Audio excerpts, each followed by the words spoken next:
My friends think you're a loser. Prove them wrong, or I'm breaking up with you, she said, demanding I pay for a luxury vacation for her and her friends. I said, okay, and booked it. For myself. Left for Bali alone while she was shopping with her friends for the trip. She found out when I posted a photo captioned, "Prove them wrong." She called me 73 times. Hey viewers, before we move on to the video, please make sure to subscribe to the channel and hit the like button if you want to see more stories like this. Thanks. The sound of their laughter was like glass shattering on marble, sharp, expensive, and meant to be heard. I adjusted my grip on the ceramic mug of overpriced coffee, the one Chloe had ordered for me with a sigh, saying, "Just get the cold brew, Leo. The drip here is for tourists." We were at The Perch, a brunch spot where the avocado toast cost more than my weekly grocery budget, and the patrons all looked like they'd been personally styled by the same vaguely disapproving Scandinavian ghost. Chloe, Bianca, and Skylar, the Hive, held court at the reclaimed wood table, a trio of sleek ponytails and designer athleisure. So I told him, Bianca was saying, flipping her hair, if the Tesla isn't the performance model, you might as well just buy a Prius and admit you've given up on life. She slid her eyes toward me. Right, Leo? I took a sip. I think the goal is to get from A to B. Bianca's smile was a thin, scarlet line, spoken like a true pragmatist. Skylar tittered. Chloe squeezed my knee under the table, but it wasn't affectionate. It was a press of her nails, a signal, play along. Be better. Anyway, Chloe interjected, her voice bright and artificial. We're not here to talk about cars. We're here because Bianca has the most amazing news. She leaned forward, her eyes gleaming with a reflected ambition that was never her own. Bianca produced her phone with a flourish. Bali. This villa. She turned the screen. It showed a monstrously beautiful estate, all white stone and infinity pools spilling into jungle vistas. 6 bedrooms. Private chef. It's literally a dream. Jeremy's company is doing their retreat in Cabo, so he said I should take my girls. Be ashamed to let the peak season pass. A cold knot formed in my stomach. I knew this dance. That's incredible, Chloe breathed, her gaze locked on the screen. When? Next month. For 2 glorious weeks. Bianca's eyes now landed squarely on me. Of course, it's all booked. But I have the contact. All it takes is a deposit. The unspoken word hung in the air, mingling with the scent of truffle oil and privilege. Money. Skylar clapped her hands. Oh my God, Chloe. You'd look insane by that pool. The content. Chloe turned to me, her expression morphing into something performatively hopeful. Wouldn't that be amazing, babe? After your big project wraps up, we could all use a reset. I knew the numbers. I'd been saving for a ring, for a down payment on a place that would be ours, not a backdrop for her Instagram. This villa for 2 weeks would evaporate that savings. It looks substantial, I said carefully. Bianca's smile didn't waver. Living should be, Leo. Don't you think? She took a delicate bite of her $24 avocado toast. Chloe deserves substantial.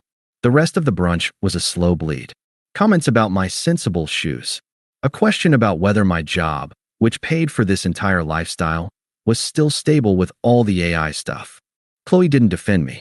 She just nodded along, her laughter a little too high, her touches a little too absent. I was an accessory that was clashing with the outfit. The silence in our apartment that evening was a different beast, heavy and charged. The performative gaiety was gone, stripped away like the expensive makeup she was currently scrubbing off in the bathroom. I was sitting on the couch, staring at a spreadsheet for the project that would secure my annual bonus, the bonus for the ring, when she walked out. She didn't sit. She stood in the doorway of the living room, arms crossed, wearing the silk robe I'd bought her for her birthday. We need to talk, Leo. Here it was. I closed my laptop. About Bali? About us, she said, but her tone was transactional. About our trajectory. I waited. She took a sharp breath, as if steeling herself for a difficult board meeting. My friends, they have concerns. They think I'm settling. They see how hard I work to curate my life, my image, and they see you content. Just content. And are they wrong? I asked, my voice quiet. Are you settling? That's not the point, she snapped, then reined herself in. The point is perception. Reality is perception, Leo. And their perception is that you're holding me back. That you're fine. But fine isn't exceptional. Bianca's Jeremy, he acts. He seizes opportunities. He understands that providing a certain lifestyle is part of the deal. A cold clarity began to seep through the numbness. This was a negotiation. I was the underperforming asset. Bali, I stated. Bali is an opportunity, she corrected, her eyes lit with a hard, entitled fire. For you to prove them wrong. To prove me wrong. To show that you can step up and provide a wow factor. That you're not just some budget-conscious, play-it-safe loser. The word, delivered so casually, so clinically, hung in the air between us. Loser. It wasn't screamed in anger. It was diagnosed. A final verdict from the committee of her life. All the late nights I'd worked so she could do her influencer collabs. The way I'd listened to her anxieties about follower counts. The quiet, steady support I mistook for a foundation. She saw it as the bare, boring concrete slab. So, she continued, sensing my silence as weakness, moving in for the close. Here's the deal. Bianca sent me the links. The villa, the flights. First class, obviously. Can you imagine the photos? You're going to book it. For all of us. A full, no expense spared, 2-week reset. You do this. She paused, offering a thin, mercenary smile. You do this, and you prove them all wrong. You prove you're the man I need you to be. Maybe you even prove it to yourself. She was reframing her greed as my salvation. My test. My redemption arc. And if I don't, my voice sounded distant, even to me. Her smile vanished, replaced by a look of icy dismissal. Then you confirm every single thing they say. And I can't be with someone who's okay with being less than. I deserve more. So, prove them wrong. Or I'm breaking up with you. It's that simple. She stood there, a beautiful statue of ultimatums, waiting for my pleading, my promises, my frantic agreement to mortgage my future for her present. I looked at her, the woman I'd shared a bed with for 3 years. I saw the calculation, the profound disrespect dressed up as motivation. I saw the transaction laid bare. I wasn't her partner. I was her funding source, her upgradable appliance. The cold clarity solidified into a decision. The knot in my stomach dissolved. A profound, eerie calm settled over me. I simply nodded. Okay. Her posture relaxed instantly. The triumph flashed in her eyes, so quick, she couldn't hide it. She'd won. She'd broken me into compliance. Good, she said, the smugness returning to her voice. I knew you'd step up. I'll forward you the emails. Don't cheap out on the flight credits. She turned and walked back toward the bedroom, already pulling out her phone, doubtless to text the hive. This is going to be epic. I heard the bedroom door click shut. I looked at the closed laptop, at the spreadsheet for the ring. I opened a new browser tab, then another. I didn't search for villas in Bali. I searched for solo travel tips. And for the first time in years, I felt my own lips curve into a faint, quiet smile. The calm that followed her ultimatum wasn't the numb stillness of shock. It was the clear, focused quiet of a pilot running through a pre-flight checklist. My emotions were no longer a factor. This was a logistics problem with an elegant, satisfying solution. I called in sick the next day, not from sadness, but from necessity. I needed operational security. First, finances. I logged into our joint account, the one I funded for bills, the one she treated as a supplemental shopping fund. I calculated exactly half of the current balance, transferred it to a new, private account, and left the remainder. Clean, fair, and legally unassailable. The savings for the ring, the down payment fund, the Bali or bust money, all of it was already in my name. I simply rerouted its destination. Next, travel. I didn't open her forwarded email with the villa links. Instead, I spent an hour researching. I didn't want her villa, the gaudy temple to other people's opinions. I found a place called Surya Awakening, a small cluster of bamboo eco-bungalows perched on the cliffs of Uluwatu. It had stunning views, a yogashala, and no Instagram geotag that Bianca would recognize. I booked a single bungalow for 3 weeks. Then, I booked a one-way, first-class ticket. Not for the status, but for the silence, the space, and the principle of the thing. If I was going to prove myself wrong, I was going to do it in comfort. Packing was a revelation. I didn't pack for us, for the imagined photos, for the performative relaxation. I packed for me. My best linen shirts, not because they were trendy, but because they breathed in the heat.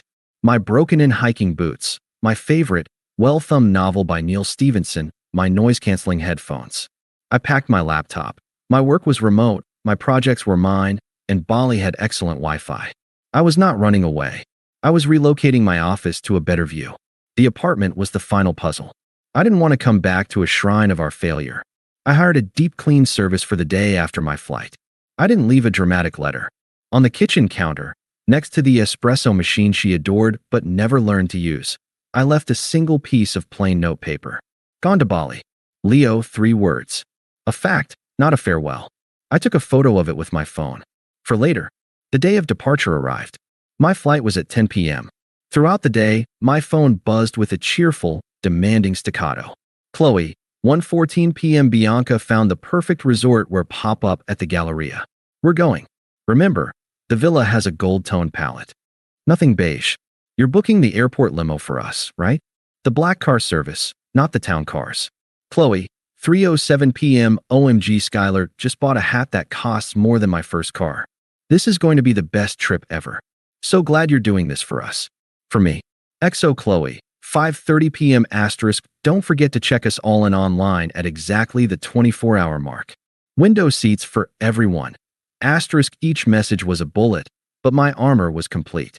I read them with the detached interest of an anthropologist studying a strange, entitled culture. I didn't reply. Silence was my weapon, and I was learning to wield it beautifully. At 7 p.m., as I imagined them sipping overpriced champagne at the mall, giddy with consumerist anticipation, I called an Uber Black. Just for me. I wheeled my single, pristine suitcase to the curb. The driver loaded it without comment. At the international terminal, the first-class check-in was a serene oasis. No lines, just hushed efficiency. Traveling alone today, sir? The agent asked pleasantly. Yes, I said, and the word felt like a revelation. Just me. The lounge was even better. I found a quiet corner overlooking the tarmac, the endless dance of lights in the gathering dark. I ordered a single malt, neat. I didn't touch my phone. I watched the planes come and go, each one a story of escape or return. Mine was the former, dressed as the latter. 30 minutes before boarding, I finally picked up my phone. I opened the camera roll, found the photo of the note on the counter. I attached it to a new text to Chloe. Me, 8:52 p.m., image attached, I sent it.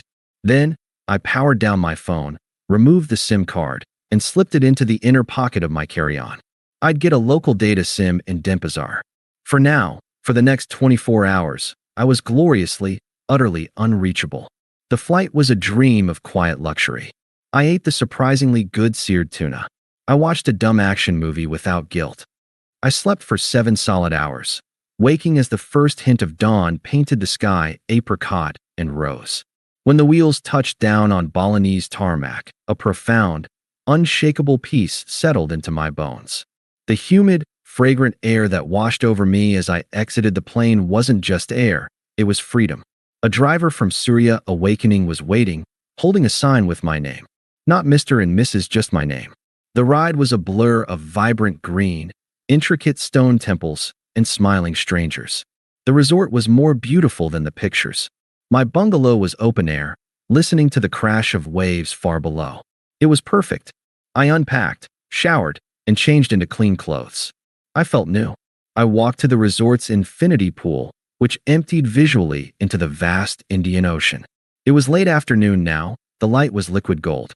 I asked a staff member to take my picture. I wasn't posing. I was just standing there, a faint, unforced smile on my face, the endless ocean behind me. I looked relaxed. I looked happy. I looked like a man who had made the right decision.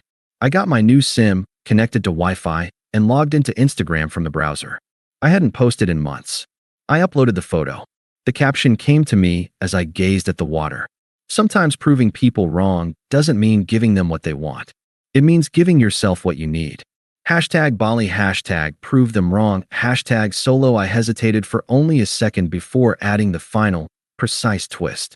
I tagged the location. Not Surya Awakening. I tagged the geolocation of the obscene, 6-bedroom villa Chloe had demanded. The one she was, at this very moment, presumably standing outside of in furious, humiliated confusion. I hit post. Then I ordered a fresh coconut, opened my book, and didn't think about my phone for the rest of the day. The proof was in the picture. The silence was my reply. And the ocean, stretching out forever, was my only deadline. For 24 hours, I existed in a perfect, self-contained bubble. I woke with the sun to the sound of geckos chirping and distant gamelan music from the village temple. I ate papaya and pineapple so sweet it tasted like candy. I spent the morning learning to surf on Padang Padang Beach, the salt water washing over me like a baptism. I was terrible at it, falling again and again, and I laughed each time, the sound foreign and wonderful in my own ears. The instructor, a wiry Balinese man named Ketut, just grinned and said, "Again, the ocean does not care about your pride, only your balance." Balance. That's what I was finding.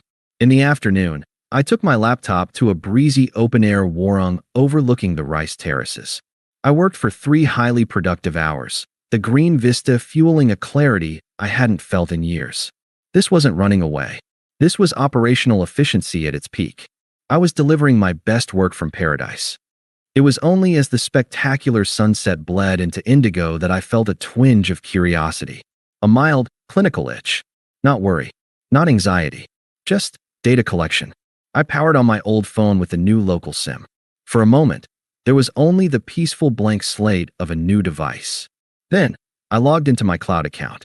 The digital deluge began. The notifications didn't stream in, they avalanche.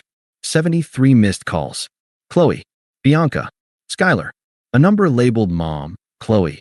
Even 2 from a number I vaguely recognized as belonging to Jeremy, Bianca's Thessalonian boyfriend. The text message thread with Chloe was a sprawling, frantic novel of desperation. I scrolled to the beginning, right after my photo of the note. Chloe, 8:53 p.m., my departure day, what is this? A joke? Leo, answer me. Chloe, 9:15 p.m., we're packing. This isn't funny. Chloe, 10:01 p.m., I'm calling you. Pick up.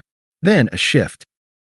The timestamp was around 2 p.m. Bali time the next day, right after my Instagram post would have hit their morning. Chloe, 2:07 p.m. Bali time, what the actual fuck, Leo. Chloe, 2:09 p.m. where are you? We are at the airport. The villa management says there is no booking. None. Chloe, 2:11 p.m. answer your phone, you coward. Chloe, 2:15 p.m. Bianca is furious. Skylar is crying. You have humiliated me in front of everyone. Everyone. Chloe, 2:30 p.m. please. Please, Leo. Just tell me this is a mistake. Tell me you booked it under a different name. I'll fix it. Just tell me what to do. Bianca, 2:45 p.m. Wow. Real classy, Leo. I always knew you were small time, but this is pathetic. You've completely destroyed Chloe. Hope your little solo trip is worth it. I sipped my fresh coconut water, reading with detached fascination. The voicemails were even better. I put them on speaker, listening as I watched the first stars appear over the ocean. The first was from the airport. Chaos in the background, announcements, crying, the sharp echo of a terminal. Leo? It's me. Pick up. Please. Where are you? The villa. The guy says there's no reservation under my name or yours. Did you use a different card? Did it decline? Oh God, my friends are all here with their bags. You need to call the company right now and fix this. This is a nightmare. Her voice was a whip crack of panic, tinged with utter disbelief that her plan could have a flaw. I was the flaw, and I had removed myself. The next was from what sounded like a taxi, an hour later. Okay. We're going to a hotel. A Marriott. By the airport. Bianca booked it. She's not speaking to me. Leo, you have to call me. Explain this. Is this about the loser thing? I didn't mean it. I was stressed. You can't just do this. You can't leave me stranded. I told everyone you were paying. You've made me a liar. The horror in her voice wasn't about losing me. It was about social bankruptcy. About being exposed as a fraud in front of her tribunal. I listened to a few more. One from Bianca, icy and contemptuous. You've shown your true, petty colors. Chloe deserves a man, not a boy who throws tantrums. You'll never do better than her, and she will remember this. One from Chloe's mother, Linda, her tone the familiar blend of disappointment and passive-aggressive pressure. Leo, this is very unlike you. Very immature. Chloe is devastated. Whatever issue you have, this is not the way a mature adult handles it. You need to make this right, financially and emotionally. Call me. I deleted that one with particular satisfaction. The messages and voicemails over the next 24 hours showed the progression. The anger peaked, then began to curdle into something else. Chloe, text, day 2 my friends left. Bianca and Skylar took a flight to Cabo to meet Jeremy. They left me here at the airport Marriott. Alone. They said I'm a liability. My own friends. Chloe, voicemail, day 2, voice thick with tears they just left. They said I was bad energy and they didn't want their trip ruined. I have no one, Leo. No one. Please, can you just call me? I'm so sorry. I'm so sorry I said those things. I was trying to impress them. It was always you. It's always been you. The manipulation was so transparent, it was almost artistic. The always you line, deployed only when her social capital hit 0. I didn't reply. My silence was a vast, uncaring ocean, and she was screaming into it. A mutual friend, Dave, a decent guy who'd always been on the periphery of the hive, texted me later that evening. Dave, dude. Just heard the full story from Megan, who heard it from Skylar. Holy shit. The legend of Leo grows. For what it's worth, Bianca told everyone at her fancy Cabo dinner that Chloe failed the girlfriend test and couldn't control her man. It's a whole thing. Chloe's Instagram is dark. You okay? I wrote back, my first and only communication to that world. Me. I'm in Bali. I'm great. Thanks, Dave. The final voicemail of that phase came late on my 3rd night. The tears were gone, replaced by a hollow, cold fury. This was the unvarnished Chloe, the one the ultimatum had truly come from.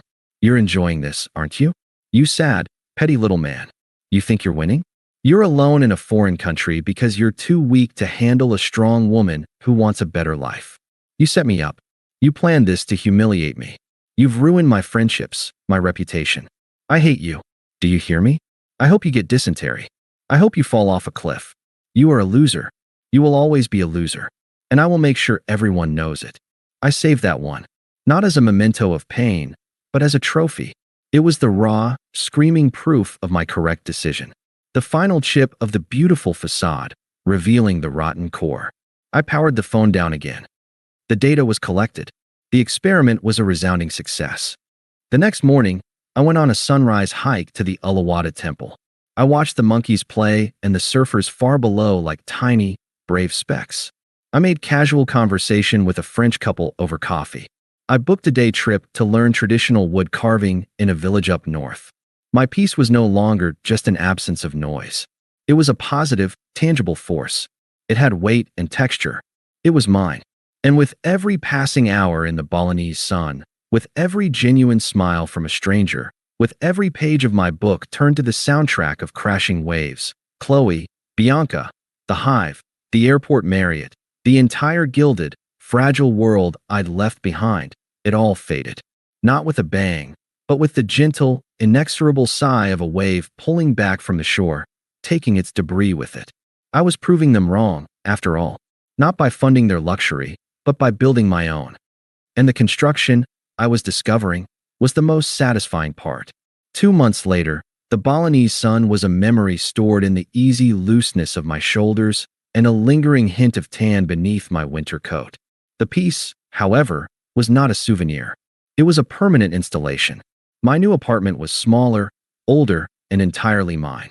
It smelled of books, good coffee, and the lemon-scented cleaner I used myself.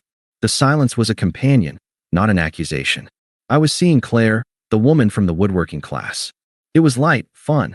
We went to indie films and cheap noodle shops. She laughed at my jokes, not at my shoes. It was uncomplicated. It was real. The encounter happened on a mundane Sunday. I was at the local organic grocer, a place Chloe would have deemed quaint and under-curated. I was in the coffee aisle, comparing single-origin beans, debating between Sumatran and Ethiopian.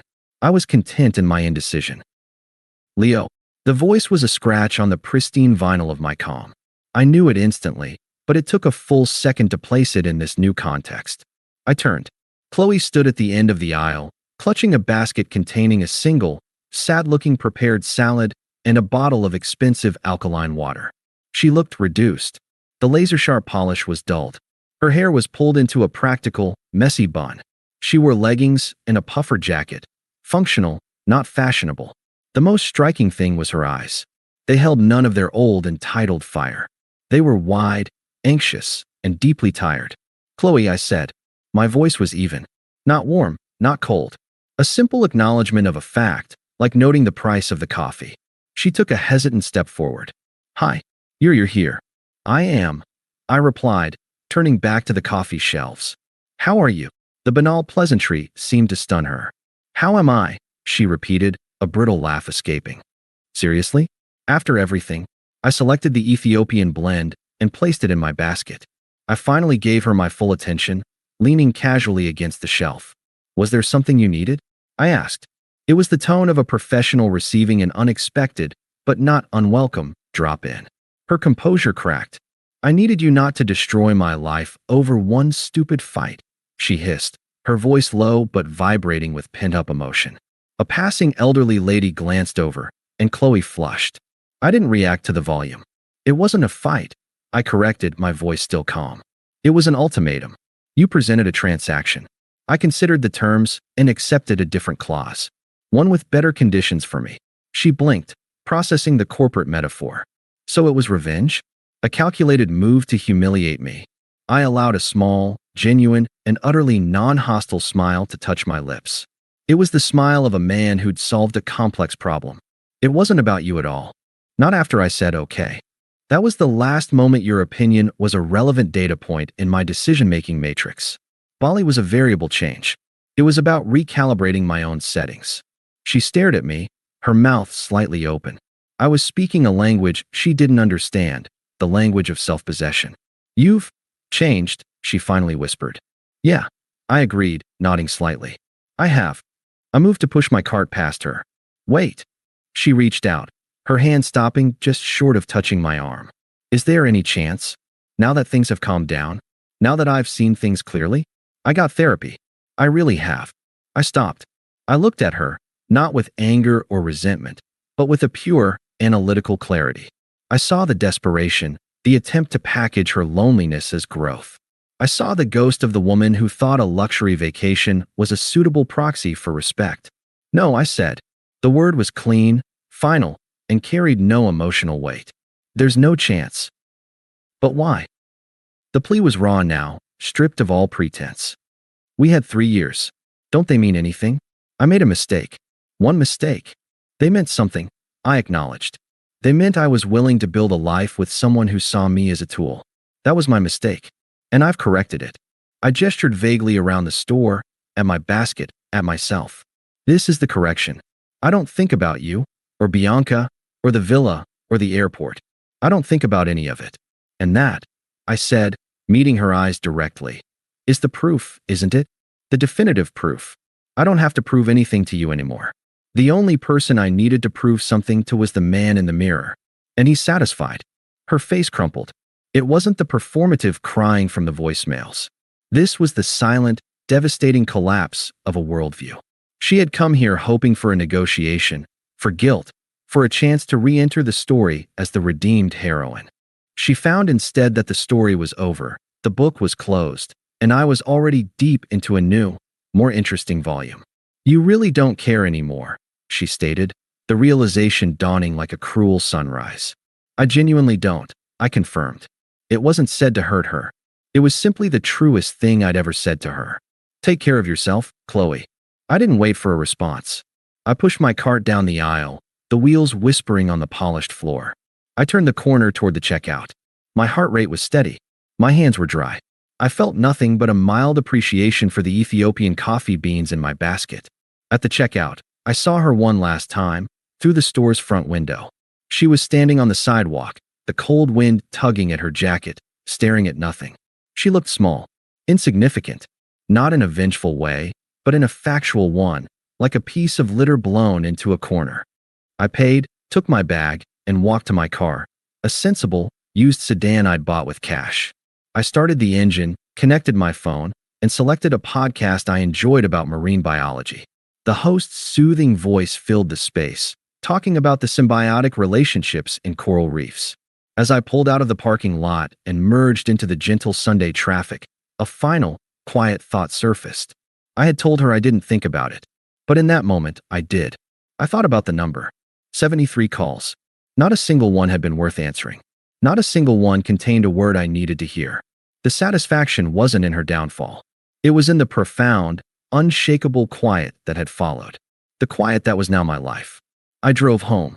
My phone, resting in the passenger seat, did not light up. It did not buzz. It was silent the whole way. Thanks for watching. Make sure to subscribe to the channel and hit the like button. What do you think about this story? Share it in the comments.